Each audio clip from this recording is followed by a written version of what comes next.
a team is a privilege, not a right. Does everybody understand what that means? Yes, sir.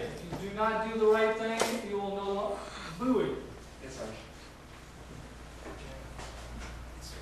If you do not do the right thing, you will not be on the team.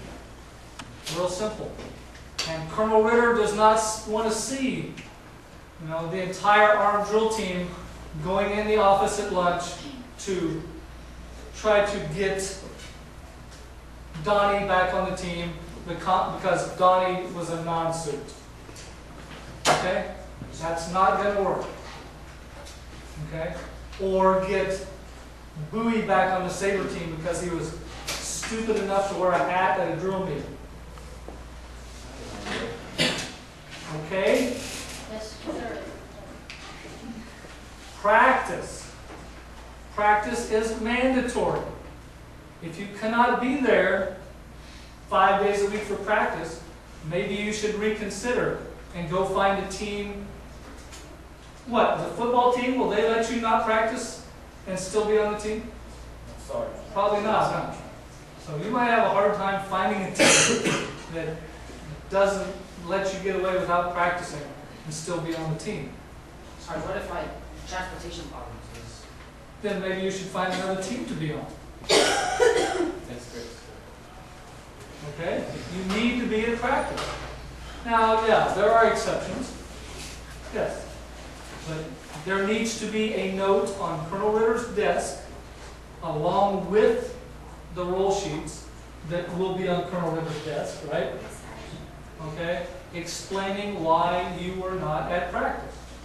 If you're absent on that roll sheet, there needs to be a note along with it explaining why you were not there. Okay?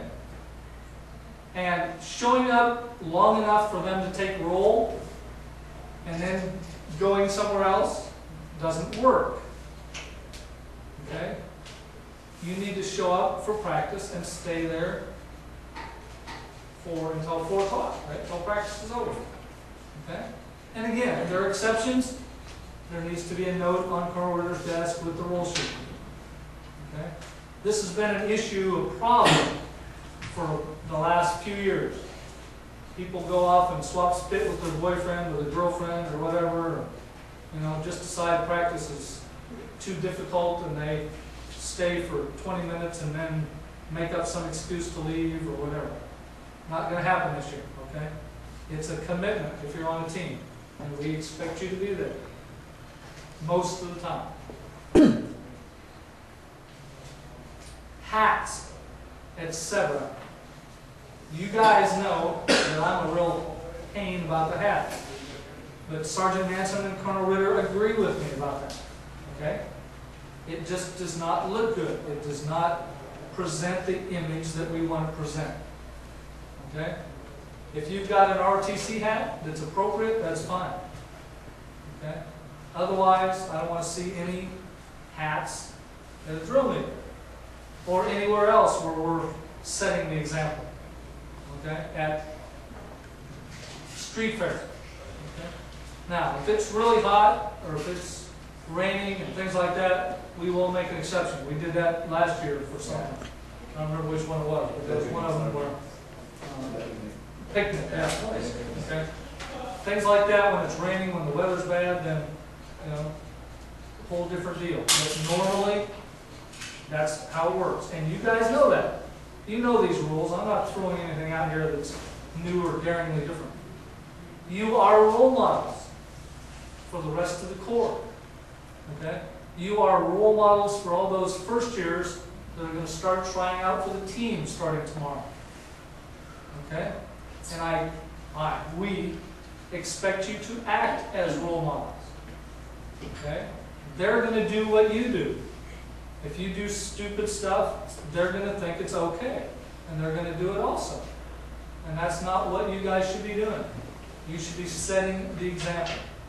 Okay? And this applies mostly to the team commanders and team sergeants, but not completely. Because you guys all help with the first years when they're out there, especially during tryouts. Right? During tryouts, you are teachers. You're trainers, right? You're teaching them how to do enough stuff so that they can hopefully excel during the cuts, okay? Yelling at them does not teach them anything, does it? You don't need to yell at them. Now, once the team is formed and they're on the team, then there are times when yelling is probably appropriate, when they're, doing stupid stuff, okay? But when you're teaching them, and they don't know what they're doing, and you're trying to show them how to do it and what to do, yelling is not the way to do business, okay?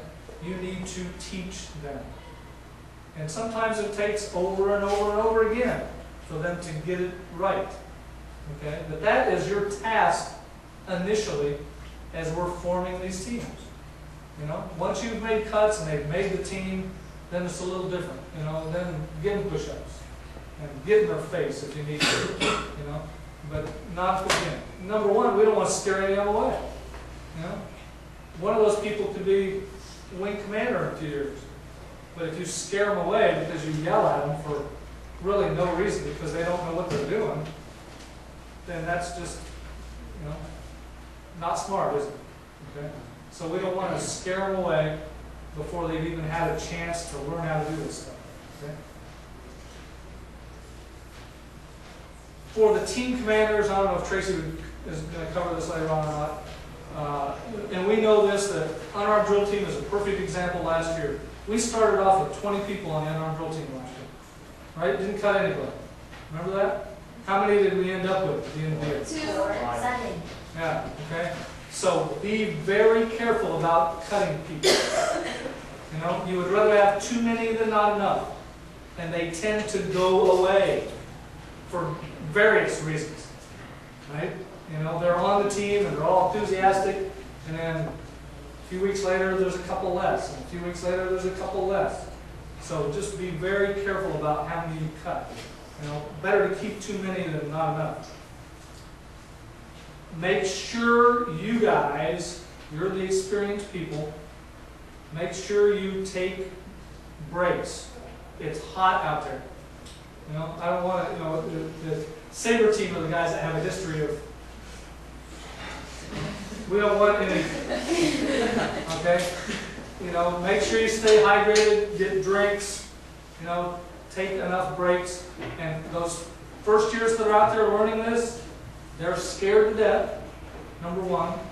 They're working harder than you are because they don't know what they're doing. And their stress level is, because they're trying to do it right. So they need breaks, they need drinks, they need to stay hydrated. So be careful about them, okay? This one should be, I shouldn't even have to say it. If you don't suit up on uniform day, if you don't suit up on PE day, and I don't care if it's PE the Friday before Golden Bear on Saturday, if you don't suit up for that PE day, you will not compete at the next competition. Whether it's the next day or a month away, doesn't matter. If you're a non-suit, hang it up. And once again, I don't want a group of team members coming in there to the office to try to explain why RJ didn't wear his uniform. That's not going to work. Okay? Wear the uniform, suit up for PE when you're supposed to. No excuses, no ifs, ands, or buts.